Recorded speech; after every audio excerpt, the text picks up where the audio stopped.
Владимир Путин өз жолдауында Қазақстанның тәуелсіздігі туралы сөз қозғады.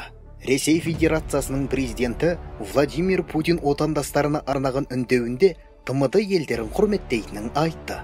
Ол осы ретте Қазақстанды мысалға келтірді, деп хабарлайды Экспресс-кі. Владимир Путин былай деді: КСРО ыдырағаннан кейін Ресей жаңа геосаяси бөлінуді қабылдады. Біз барлық жаңадан құрылған елдерге құрметпен қараймыз. Біз олардың егемендігіне құрметпен қарап сыйлаймыз. Соның мысалы ретінде Қазақстанды айтуға болады. Олардың мемлекеттік тұтастығына қауіп төнгенде өз көмегімізді көрсеттік, деді Владимир Путин. Бұған дейін Владимир Путин ресейліктерге жолдауында Донбаста арнайы әскери операция өткізу туралы шешім қабылдағанын хабарлаған. Ал енді Қазақстан президенті қандай шешім қабылдамақ? Ресейге өз көмегін береді ме? Донбасқа Қазақстан қарулы күштерін жібереді ме?